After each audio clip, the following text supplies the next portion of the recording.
कानी बहू। किशोरी लाल जी के बेटे राघव की शादी की बात जगह जगह चल रही थी, लेकिन किशोरी लाल जी को कोई लड़की पसंद ही नहीं आती थी। और उसकी एक ही वजह थी, किशोरी लाल जी का लालची होना।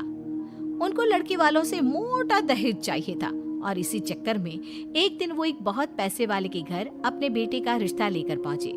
उस आदमी का नाम था ओम प्रकाश। देखिए किशोरी लाल जी, मेरी एक ही बेटी है और मेरी सारी संपत्ति जायदाद सब कुछ मेरी बेटी नैना का ही है। पापा, नाम से लगता है बहुत खूबसूरत होगी। कितना अच्छा नाम है ना, नैना। ओ, वैसे बात तो सही है आपकी। अब इतना पैसा है, जमीन जायदाद है, इकलौती बेटी, आप भी क्या करेंगे? सब कुछ उसे ही देंगे ना। बिल्कुल ठीक पहचाना आपने। बस बेटी की शादी और सारी जायदाद उसके नाम। पापा, बिना देखे हाँ कर दीजिए ना।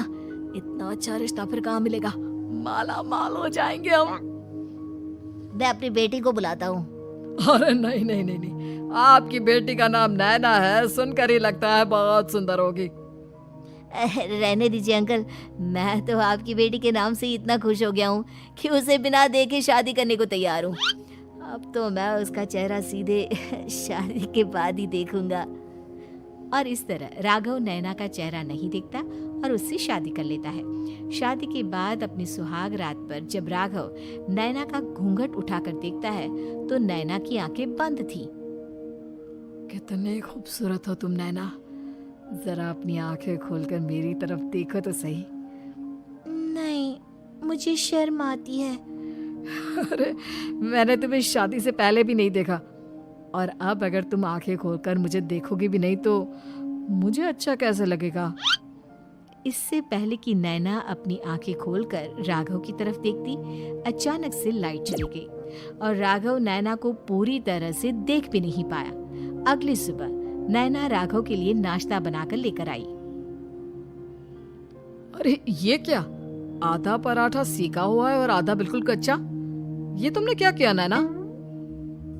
बहू, तुमने क्या आधा पराठा तवे से नीचे लटका कर रखा था, जो आधा सेका है और आधा कच्चा? मुझे जितना दिखेगा उतना ही तो सीखूंगी ना पापा जी। जहाँ जहाँ मुझे नजर आ रहा था वहाँ मैंने सीख लिया, जहाँ जहाँ नहीं दिखा वहाँ कच्चा रह गया होगा। इसका क्या मतलब है? ये कैसा मजाक कर रही है तुम? अरे बहू, तुमने इतना लंबा घूंघट क्यों लगाया हुआ है? देखो, हमारे घर में बहुओं को बेटी की तरह रखा जाता है, और फिर तुम तो इतना सारा माल लेकर आई हो। देखो, ये घूंघट डालकर रखने की कोई जरूरत नहीं है। हाँ नैना, पापा जी ठीक कह रहे हैं, तुम तो आराम से रहो, अपना ही घर समझो।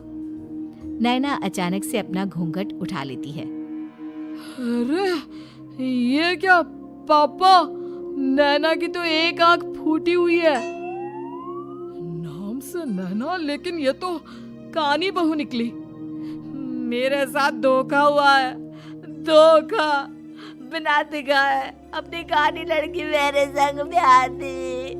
मुझे कानी बीवी नहीं चाहिए। मुझे अभी ओम प्रकाश जी से बात करनी पड़ेगी। आखिर उन्होंने मेरे साथ ऐसा किया क्यों?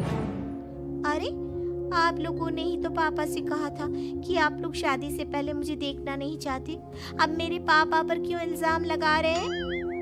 अरे लेकिन उन्हें बताना तो चाहिए था ना कि तुम कानी हो, एक आंख से तुम्हें दिखाई नहीं देता।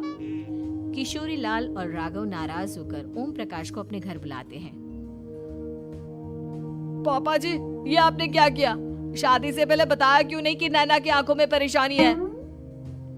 अरे, आप ही ने तो लड़की देखने से मना कर दिया था। और लेकिन आप बता तो सकते थे। आपको तो हमारी बेटी की प्रॉपर्टी चाहिए थी, वो भी पूरी की पूरी। अब क्या हुआ अगर उसे आधा दिखाई देता है? प्रॉपर्टी तो आपको पूरी मिल गई ना।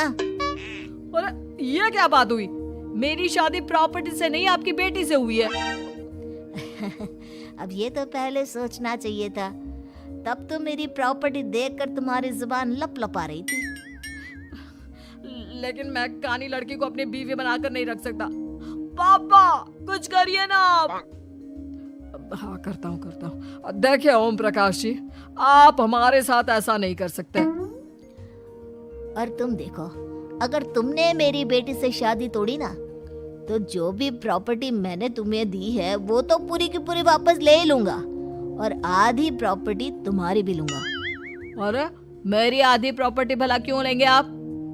इसलिए क्योंकि मेरी बेटी को आधा नजर आता है और उसकी नजर अभी तक तुम्हारी आधी जायदाद पर ही पड़ी है। अब तुम उसे घर से निकालोगे तो कुछ तो लेकर जाएगी ना। और अगर हम आपकी बेटी को अपने घर की बहू बनाकर रखे तो? तो तुम्हारी पूरी प्रॉपर्टी तुम्हारी ही रहेगी और जो मैंने तुम्हें दिया है ना, उसमें से बस मैं आधा लेकर जाऊंगा। अरे लेकिन अब आप अपनी दी हुई प्रॉपर्टी में से आधी वापस क्यों लेकर जाएंगे? अगर मैं आपकी बेटी को अपनी पत्नी बनाकर रखने को तैयार हूँ तो?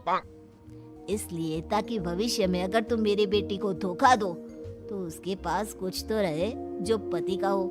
वैसे मेरे पास तो बहुत कुछ है, लेकिन अपने पति की कोई निशानी तो उसके पास होनी चाहिए ना।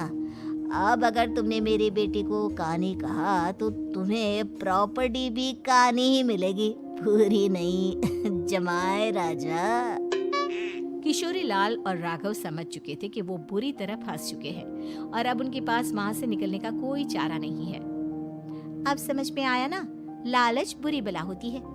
एक तो तुम्हें प्रॉपर्टी मिली, ऊपर से बीवी मिली, उसमें तुम्हें नखरे भी दिखाने हैं। आए बड़े, चुपचाप बैठो दोनों। कुछ दिनों के बाद नैना राघव की कार लेकर बाजार घूमने निकलती है और जब कार लेकर वापस आती है, ये क्या? एक तरफ से मेरी गाड़ी पूरी खराब हो चुकी है। लगता है तुमने मेरी गाड़ी को किसी दूसरी गाड़ी के साथ एक्सीडेंट किया है। अरे अरे कितना बड़ा नुकसान कर दिया तुमने बहू। वो क्या है ना पापा जी, मुझे एक आंख से दिखाई नहीं दे रहा था, सामने से गाड़ी आ रही थी। मुझे तो सिर्फ आधा ही दिखाई दिया और वो गाड़ी मेरी कार से रगड़ते हुए निकल गई। अब मैं क्या करूं बताओ? आप इसे ठीक कराने के पैसे कौन देगा? तुम्हारे पापा?